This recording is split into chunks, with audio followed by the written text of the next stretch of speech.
is a fun and easy way to travel around Corvallis. It is also a great way to stay in shape and save money. But there are a few things that every biker should know to protect themselves and to protect others. Understanding the basics about bike safety is essential to preventing accidents and ensuring a safe and fun bike ride. In this video, we'll explain how to bike safely, how to properly lock your bike to prevent theft, register your bike in case of theft, and how to adhere to traffic laws. Unlike this guy.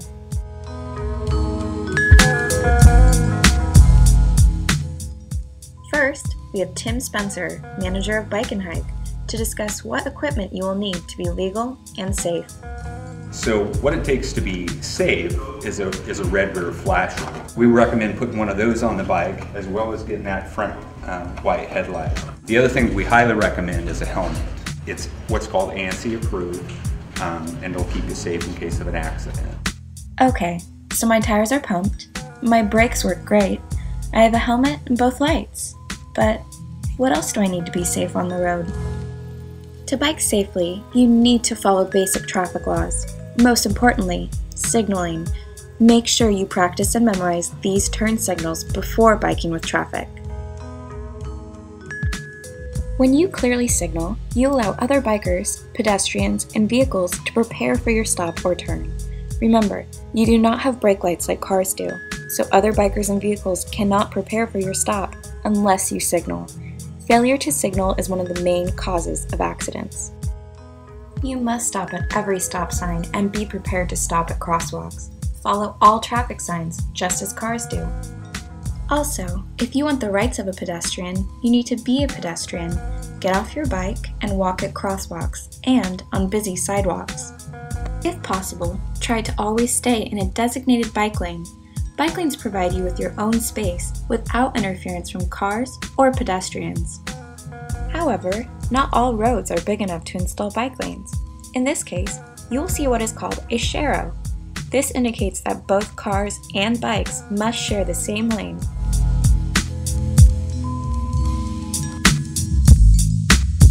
So up on campus, there's definitely some theft issues. Some of the more high theft areas would be like the library downtown here, and we're even having people get them stolen out of their backyards. We highly recommend the U-locks or a U-lock coupled with a cable like this. You heard it. If you want better assurance that your bike won't get stolen, use a U-lock to lock the frame of your bike to a bike rack. Then, wrap a cable lock through both tires and the frame.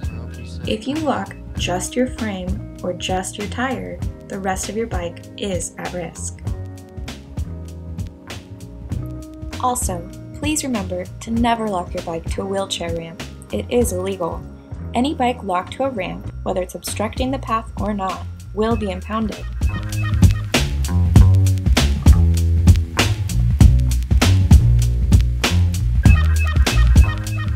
Hi, I'm Officer Strong with the Department of Public Safety here at Oregon State University, and I'm going to tell you how to register your bike and give you a few of the benefits to registering your bike. So first thing you're going to do is you're going to come to Cascade Hall, which is located right across the street from Goss Stadium next to the railroad tracks. You're going to come up to the second floor, you're going to pick up one of these phones, dispatch will answer it, and you just say you're here to register your bike. After that, they'll come up, hand you this little green form. And what you're going to do, it's pretty self-explanatory. You're just going to go through, fill it out exactly how it says.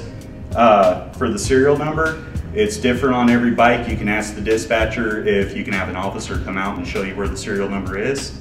After that, you'll hand them back the form, and they will hand you a sticker to place on your bike anywhere you want, as long as it's in a visible location. Now, this service is free of charge. The benefits of registering your bike are for proof of ownership if you ever lose the key to your lock or your lock breaks. If your bike ever gets stolen, then you don't have to remember the serial number. All you have to do is call up dispatch, tell them your bike got stolen, tell them your name and that it was registered, and then they'll be able to look up the serial number and enter it into a national database. So if your bike ever shows up in the future, then you'll be able to get your bike back. say my favorite thing about biking in Corvallis is getting all the sunshine I can get, because we don't have too much of it.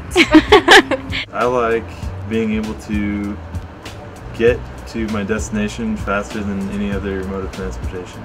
All the other weird cyclists. I like that I can get to places a lot faster than walking, and I don't have to drive my car. Ride around this beautiful town. I like the greenway system that they have set up. It's pretty nice. You get to Willamette Park, Southtown, Bald Hill, Northtown, Philomath, wherever you want to get to. Corvallis is a really sweet place to bike. First off, it's all flats. It's really, really easy to get anywhere very quickly. But second, I don't think you really even need to own a car in Corvallis. Everything's within walking or biking distance. Groceries, laundry, everything. My biggest pet peeve would probably be when other cyclists aren't paying attention to their surroundings. Bikers not knowing if they're going to behave like pedestrians or like cars. Sometimes they bike through pedestrian crosswalks, and I hate that. Other bikers not signaling is rather dangerous. Blowing through stop signs and red lights without even looking is really annoying. When vehicles treat you like you're special and that you're above the laws, because that usually upsets the entire flow of traffic. Well, have a safe bike ride.